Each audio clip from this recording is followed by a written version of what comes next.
ഞെട്ടിക്കുന്നൊരു കാര്യം പറയട്ടെ. അതായത് ഞാൻ ഞെട്ടിയതാണ് കേട്ടോ. ഞാനും ഞെട്ടി, ബാക്കിയുള്ളവരെല്ലാവരും ഞെട്ടി. എന്താണെന്നല്ലേ, എൻ്റെ വീട്ടിൽ എനിക്ക് ഒരു ബ്രദറുണ്ട്.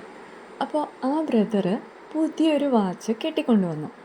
അപ്പോൾ ഞാൻ ബ്രദറിൻ്റെ അടുത്ത് ചോദിച്ചു, ചേട്ടാ ഈ വാച്ച് കൊള്ളാമല്ലോ, ഇതിന് എത്ര രൂപയായി? എടീ ഇത് വെറും 100 രൂപ. 100 രൂപയോ? ഷോ അടിപൊളി ചേട്ടാ, സൂപ്പറായിട്ടുണ്ട്, നന്നായിട്ടുണ്ടെന്നൊക്കെ പറഞ്ഞ് ഒന്ന് തിരിഞ്ഞ് സ്റ്റെപ്പ് കയറിയത് വിത്തിൻ സെക്കൻഡ്സ് ആ വാച്ച് താഴെ വീണു. അതിൻ്റെ ഡയൽ പൊട്ടി. ദൈവമേ! ഞാൻ അതായത് നമ്മൾ പറയില്ലേ, നമ്മൾ കരിനാക്കെന്നൊക്കെ പറയില്ലേ, അതത് പറഞ്ഞ നാക്ക് വായിലോട്ട് ഇട്ടില്ല, അതിനിടയിൽ അത് പൊട്ടി. അപ്പം എൻ്റെ അടുത്ത് ബ്രദർ എപ്പോഴും പറയും, പ്ലീസ് എന്തെങ്കിലും നിനക്ക് കൊള്ളാമെന്ന് തോന്നിക്കഴിഞ്ഞാൽ അത് പറയരുത്, അത് മനസ്സിൽ തന്നെ വെച്ചേക്കണം.